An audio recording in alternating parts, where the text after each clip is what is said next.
Hello, beautiful and wonderful people. I say welcome and welcome yet again to the Kenyan Daily Report TV. Recently, a lot of talks have been ongoing on social media in regards to the new appointment of President William Ruto into his cabinet.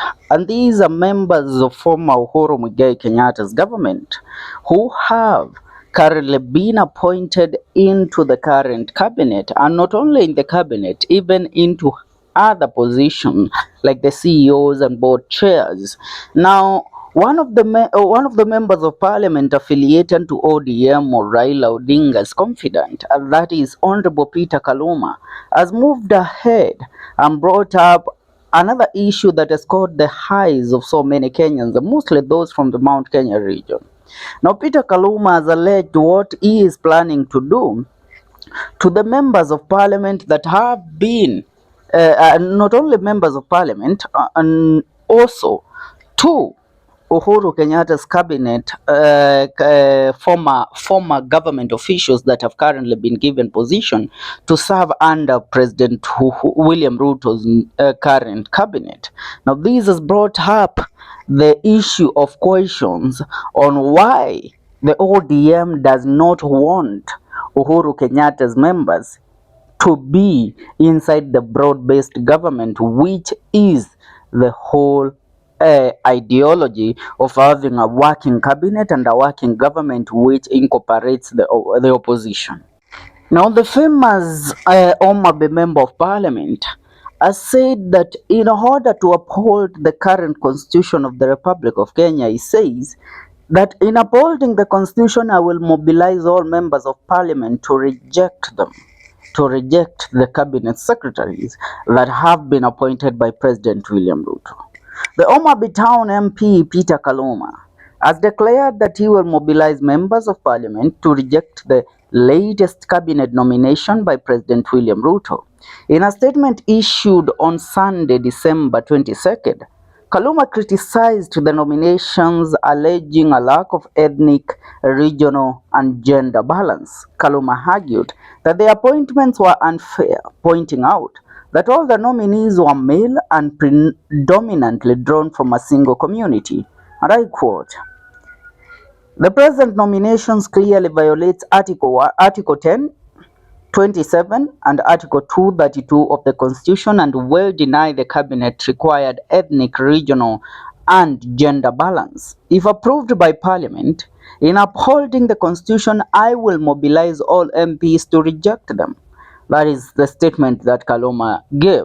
Now, his remarks comes after President Ruto nominated former LD Cabinet Secretary Mutahi Kagwe, former Kiambu Governor William Kabogo, and former Nakuru Governor Lee Kenyanjui to the cabinet. President Ruto nominated Kagwe as the Cabinet Secretary for Agriculture and Kabogo as the Cabinet Secretary for Information, Communication and Digital Economy, that is the IT sector. On the other hand, the head of state also nominated Lee Kenyanjui as the Cabinet Secretary for Trade and Industry. Now, the nominees now await vetting by Parliament, after which the National Assembly Committee on Appointments will determine whether they are fit for appointment by the President.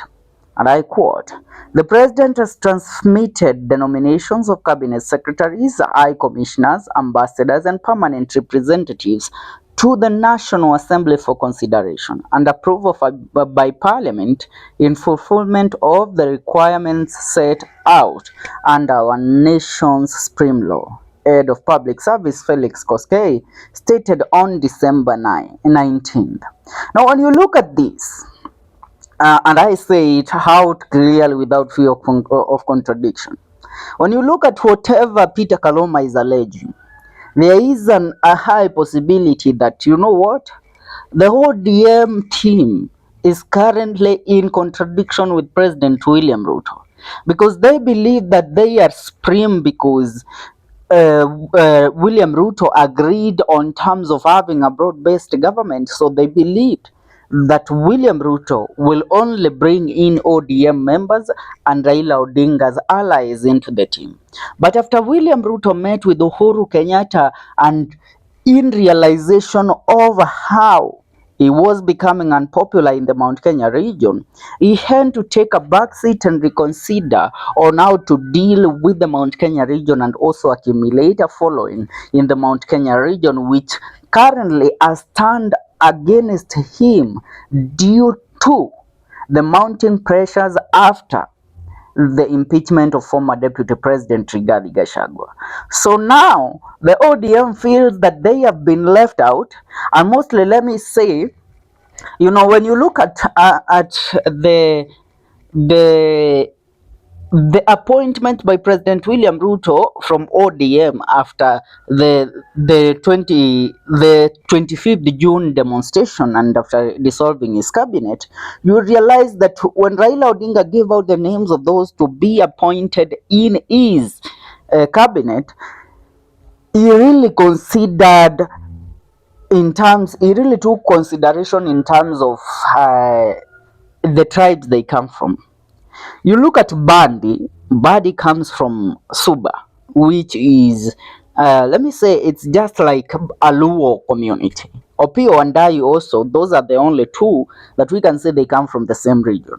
But come to Ali Hassan Joho. Ali Hassan Joho comes from the coastal region, and his roots are Somali roots. When you look at Oparanya, Oparanya comes from the Luya community. So for them, this was a balance, because these are two tribes that were incorporated. Three tribes that were incorporated during the selection. But come to Uhuru Kenyatta's team. That is Mutahi Kagwali, Kenyanjui, William Kabogo, akina Peter Kenneth, Mwangi wa Iria, Deritu Moreidi, all of them. These are predominantly Kikuyus. Though they are Kikuyus coming from different counties, but when you consider the whole thing in general, you realize that the ODM people, or let me say the lakeside people, feel that, you know what, this man toyed around with us, yet he went ahead to bring in the people that he claimed were against his government, yet we decided to take the front chair to defend his government. Now, Peter Kaluma alleges that when these cabinet secretaries are brought for vetting into the parliament, he will mobilize the ODM members of parliament to oppose these members from taking the positions that they have been nominated by the president to hold. He believes that he can really influence that. And with his influence, they can change whatever the president thought is good for his government. Now, when you look at these, you realize that the Ichaweri meeting really took a toll on President William Ruto, and he started listening to his predecessor, Uhuru Muigai Kenyatta. And Uhuru is a man that is always on a mission to dominate the political scene. So Uhuru played his cards right.